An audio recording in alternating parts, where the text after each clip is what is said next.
আম্মা মাছ দিব? মাছ দিবা কেন? গোস কই? গরু গোস্ত রাখতে কইছিলাম না আমি, অনেক মজা হয়েছে কইছিলা। আম্মা গরু মাংস তো শেষ। শেষ কেন? সব খেয়ে ফেলাইছো? হ্যাঁ, সব পেটের মধ্যে গেছে। ফকিনি সংসারতে আসলে এমনই হয়। খাই গো। আম্মা আমি না, আপনার পোলাই খাইছে। ও, আমার পোলা সব গোস্ত খেয়ে ফেলাইছে। আমার পোলার নাম দিয়ে তোমার পেটেই তো ঢুকছে। আই, আমার ঘর পরিষ্কার করে দিয়ে আসো। আম্মা আজকে সকালেই তো আপনার ঘর পরিষ্কার করলাম, কয়বার করবো? আল্লাহ, মুখে মুখে তর্ক করতেছো কেন? তোমার না তর্ক করে মানা? হ্যাঁ, আমি পারমু না। প্রান্তরে ডাকো আর বক বক না কইরা। প্রান্ত, প্রান্ত।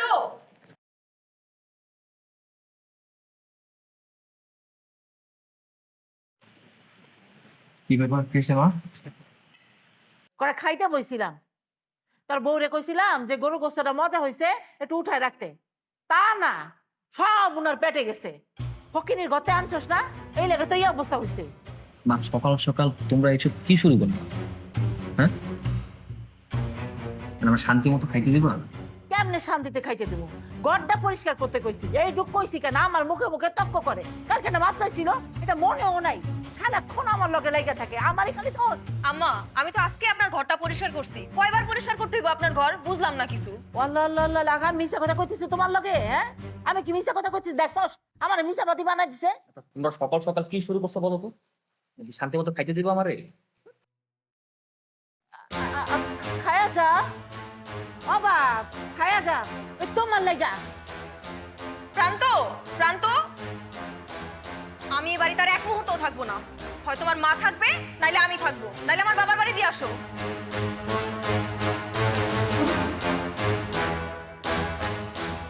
এই বাড়িতেই থাকবো না, আর মা থাকবে না আমি থাকুম। আরে আমার পেটের পোলা, এই বাড়িতে থাকলে আমিই থাকুম।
আসো তুমি, আমি খাবার দিয়ে দিচ্ছি, চলে আসো তাড়াতাড়ি খেতে।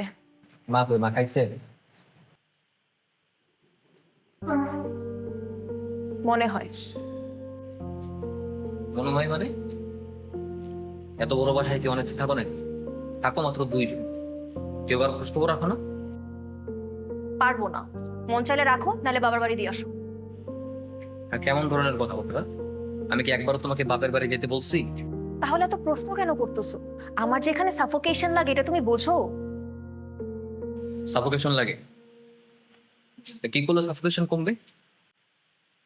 একটু তো ঘুরতে নিয়ে যেতে পারো।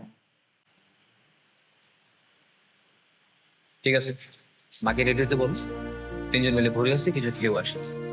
তুমি মাকে সাথে নিয়ে বউকে ঘুরতে নিয়ে যাবে? প্রীতি, মাকে যদি না নিয়ে যায়, মা একা একা বাসায় থাকলে মা কষ্ট পাবে, আর এত বড় বাসায় কি মা একা থাকবে? না, একটা কাজ করো, তুমি মাকে নিয়ে ঘুরে আসো, আমি বাড়িতে থাকি। মাকে নিয়ে গেলে কি সমস্যা? ওনার থেকে কয়েকটা ঘন্টা বাঁচার জন্যই আমি ঘুরতে যেতে চাচ্ছি। আর আর তুমি তাকে নিয়ে যাওয়ার কথা বলতেছো? তৃপ্তি, তুমি কিন্তু আমার মাকে অসম্মান করে কথা বলছো। বলতেছি, কারণ ওই মহিলার জন্য মন থেকে আমার কোনো সম্মান নেই। তৃপ্তি, just shut up. তুমি আমার মা, এই কথাটা তোমার মাথায় রাখতো। উনি শুধু আমার জন্ম দেন নাই, বরং আমাকে মানুষ করার জন্য দিনকে দিন অক্লান্ত পরিশ্রম করে গেছেন। আজকে তো তোমার হাজবেন্ড এত বড় কিছু না, আর সবকিছু এই মানুষটার জন্য। সো আমার মাকে নিয়ে কথা বলার আগে মাইন্ড। আমি তো চাই, আমি চাই তুমি তোমার মাকে নিয়ে খুব সুখে থাকো। আমাকে আমার বাবার বাড়ি দিয়ে আসো।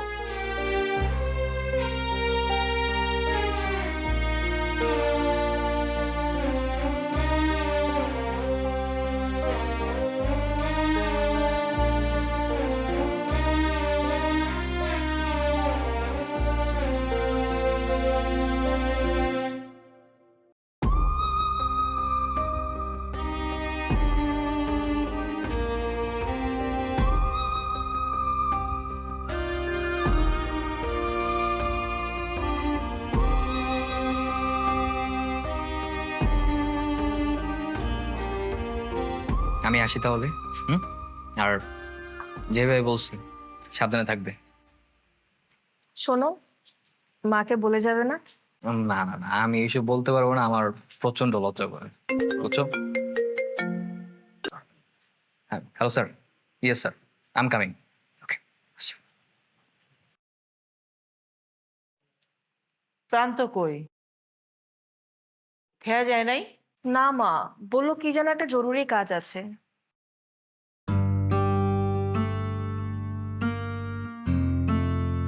কি করতেছো তুমি? মা, একটা খুশির সংবাদ আছে। কি খুশি সংবাদ? আপনি দাদি হতে যাচ্ছেন। দাদি হবো মানে? আমার জিজ্ঞাসো? কেন মা, আপনি খুশি হননি? না, খুশি হই নাই। আমার পোলাটা মাত্র উঠতেছে, তার মধ্যে তুমি ওরা আটকায় রাখার ধান্দা করতেছো না? মা, তাই বলি কি আমরা বাবা মা হব না? হইবা, সেটা সময় মতো হইবা। প্রান্তরে না জানায় ওই বাচ্চা নষ্ট করে ফেলাইবা। কি? এটা আপনি কি বলছেন? মা, আপনি নিজেও তো একজন মা, এটা কি কখনোই সম্ভব? আর তাছাড়া আপনার ছেলে এই সংবাদ জানে। জানলে কি হয়েছে? সব কথা এখানে জামাইরে কোন লাগে? সে আমার স্বামী, আমি অবশ্যই তাকে সব জানাবো। ওরে আমার স্বামী ভক্ত বউরে, আমি তো ক্যান করতেছো বুঝতেই পারছি। কেমনি আমার পোলাটারে আটকায় রাখতে পারো, নিচে নামায় রাখতে পারো, ওই চিন্তা করছো। ফকিন্নির মাইয়া কোথাকার, বেশি কিছু কইলে কিন্তু একেবারে বাড়িতে বাইর করে দেব। তালাক দেওয়াই দিব আমার পোলারে দিয়া। কি? এটা আমার বাড়ি, আমার স্বামীর বাড়ি। এই তোর স্বামী আইছে কোত্থেকে? আমি জন্ম দিছি দেই খাই তো তোর স্বামী হইছে। স্বামীর বাড়ি, স্বামীর বাড়ির আগে এটা আমার বাড়ি, তারপরে তোর বাড়ি। দেখেন, আপনিও দেখেন। আরে আমি একদম মাথা ফাটাই দিব। ওরে বুড়ি ডাইনি, আজকে তোরে। তৃপ্তি, হাউ ডেয়ার ইউ!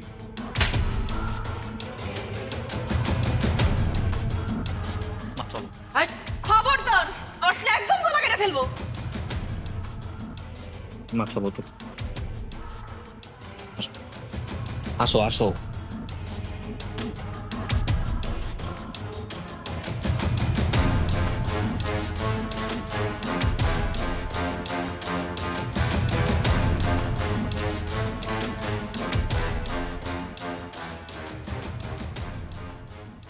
তুই আমার পোলার বাচ্চার মা হবি? রাখ, তরে মা হইতেছি।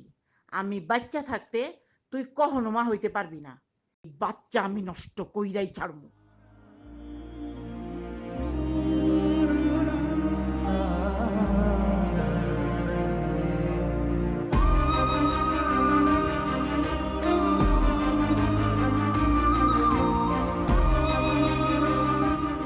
Of a number of elements, these have various functions which contribute to the ability to pavement to remain safe, stable, and durable.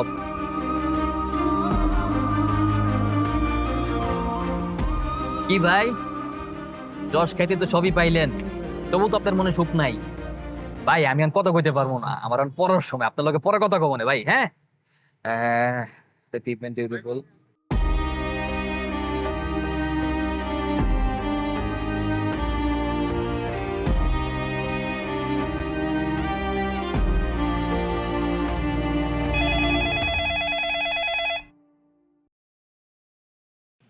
Hello, ওয়ালাইকুম আসসালাম। কে?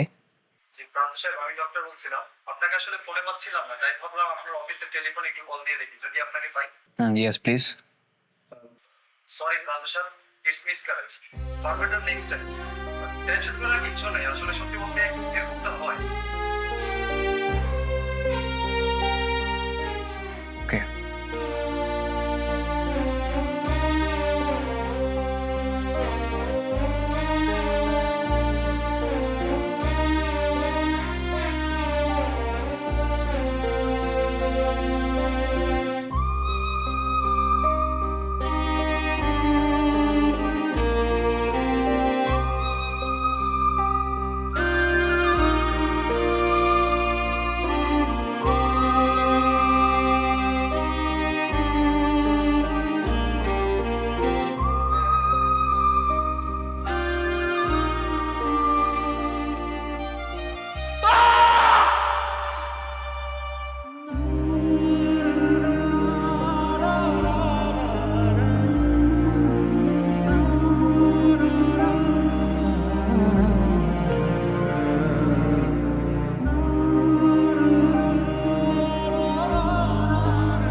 Hello sir. মিস্টার প্রান্ত, আপনি কি চাকরি করবেন কি করবেন না? Sorry sir. কিসের সরি স্যার? ঠিকমতো অফিস করেন না, ফাইলপত্র ভুল করেন। Sorry sir, I will be more careful. আপনি এক্ষুনি অফিসে আসবেন, আমাকে রিপোর্ট করুন। জি sir, yes sir. Okay sir.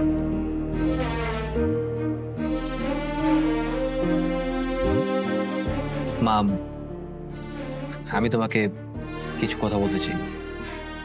মা, আমি চাই তুমি কয়েকদিনের জন্য বাড়ি থেকে ঘুরে আসো প্লিজ। তোর চোখে আমার এই শত্রু মনে হইতেছে? মা, তুমি তো আমার আবারও ভুল বুঝতেছো। আমি তোমার কেন শত্রু ভাববো? তুমি আমার মা না, আমি আমার মার এই কথা বলবো? এই দিন দেহনের লেগে আমায় তোরে মানুষ করছি, কষ্ট করে না খায় তোরে বড় করছি, চাকরি দিছি, সবকিছু তো আমিই করছি। এখন আমারই সহ্য হইতেছে না, আমি বাড়ি যাবো। ওরে পাঠাইতে পারস না?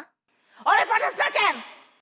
মা, তুমি আমার ভুল বলতেছো। আমি শুধু তোমাকে না, আমি ওরেও বলতেছি যে তুমি তোমার বাপের বাড়ি চলে যাও।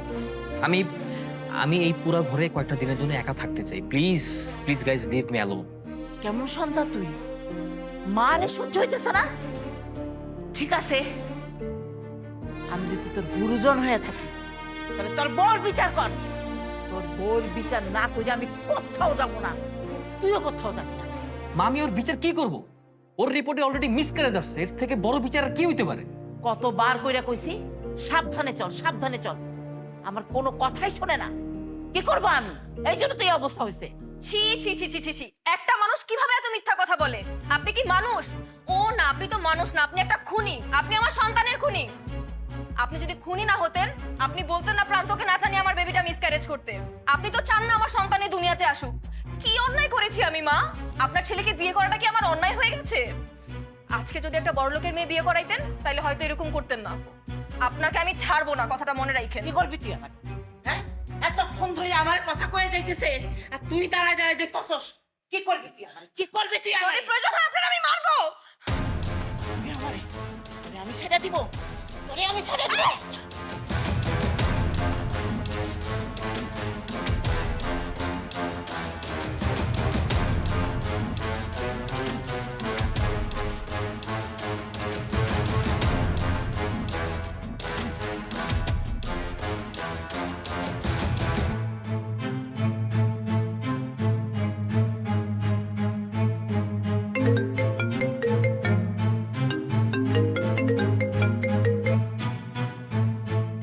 তুই এই বউকে তালাক দিবি, আমার আদেশ। আমি অনেক কষ্ট করে তোকে বড় করেছি বাবা। আমি অনেক সুন্দর সুন্দর মেয়ে দেখে তোকে একটা বিয়ে করাই দিব। তুই চিন্তাই করিস না, আমি আছি তো। কি? তুমি আমাকে তালাক দিবা? আজকে এই বাড়িতে হয় আমি থাকবো, না হয় তোমার মা থাকবে। তুমি আজকেই তোমার মাকে এই বাড়ি থেকে গ্রামে দিয়ে আসবা, না হলে আমাকে ডিভোর্স দিবা। আর যদি সেটাও না পারো তাহলে আমার মরা মুখ দেখবা। তাই দেখুক, তাই দেখুক।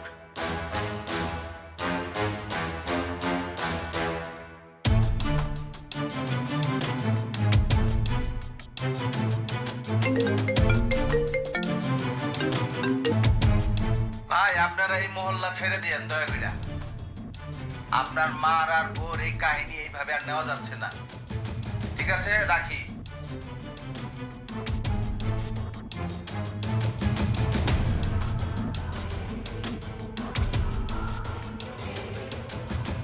প্রয়োজনে মিস্টার প্রান্তকে চাকরির থেকে রিজাইন করার ব্যবস্থা করুন। ওর পারিবারিক প্রবলেম আছে কিনা সেটা অফিস বুঝবে না।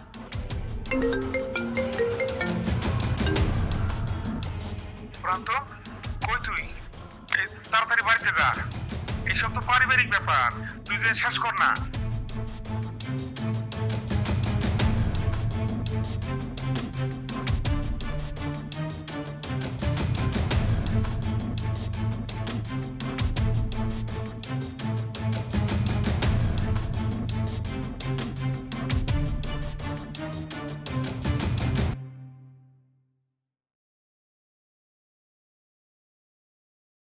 যখন এই চিঠিটা তোমাদের হাতে পৌঁছাবে তখন আমি থাকবো এই পৃথিবী থেকে অনেক দূরে। ব্যর্থ এই আমিটা তোমাদের কাউকে বোঝাতে পারিনি, তাই এই মায়ার সংসার ছেড়ে চলে গেলাম। সারাটা দিন অক্লান্ত পরিশ্রম করে রাতে যখন বাড়ি ফিরতাম তখন মায়ের হাজারটা অভিযোগ থাকতো আমার বউয়ের ব্যাপারে। আর বউকে সময় দিতে না পারার কারণে তারও অভিমানের শেষ ছিল না। মাগো, তুমি চেয়েছিলে আমি তোমার কোলে ঘুমাই, আর বউ চেয়েছিল আমি যাতে ওকে সময় দিই। আমি তোমাদের দুজনকে খুশি রেখে তোমাদের মাঝে ভারসাম্য রক্ষা করতে চেয়েছি, কিন্তু আফসোস তোমরা কেবি তাতে সন্তুষ্ট ছিলে না। প্রাণপ্রিয় বউ, তোমাকে যেদিন প্রথম দেখেছি সেদিনই মনের ঘরে বউ বানিয়ে ফেলেছি, কিন্তু বাস্তব বিয়ের পর তোমাকে তোমার মতো করে সুখী করতে পারিনি। তোমার প্রতি ভালোবাসা ছিল, আছে এবং তা পরবারেও থাকবে। তুমি একটা শর্ত দিয়েছিলে, হয় মাকে রাখতে হবে না হয় তোমাকে। যে কোনো একজনকে বেছে নিতে বলেছিলে। তোমার এই কথা আমার মনটা ভেঙে চুরমার করে দিয়েছিল। আমার ভেতরের কষ্টটাকে কেউ তোমরা বুঝতে চাওনি। অফিস, সমাজ, পরিবার, শুধু চাপ আর চাপ। এত চাপের মাঝে আর নিজেকে সামলাতে পারছিলাম না। যশ, খ্যাতি, অর্থ, সম্মান পাওয়ার সবই আছে, কিন্তু মনে শান্তি নেই। প্রতিদিন যেন একবার করে ধুকে ধুকে মরে যাচ্ছিলাম। টাকা দিয়ে যদি শান্তি কেনা যেত তাহলে হয়তো আরো কিছুদিন বাঁচতে পারত। বড় ভাই, মেজো ভাই, তোমাদের অনেক ভালোবাসি। ওরা আমার সমস্ত সম্পদ, মাকে আর ব্যাংকে রাখা সমস্ত টাকা আর সোনার গহনা আমার বউকে দিয়ে দিও। আশা করি তাদের বাকিরা জীবন এই অর্থ সম্পত্তি খুব সুন্দরভাবে কাটবে। শুধু থাকবো না আমি, আর আমার মৃত্যুর জন্য কেউ দায়ী নয়। কারো প্রতি কোনো অভিযোগ নেই। আত্মহত্যা মহাপাপ জেনেও সেটাই করতে বাধ্য হলাম। ক্ষমা করে দিও সবাই। বিদায় পৃথিবী।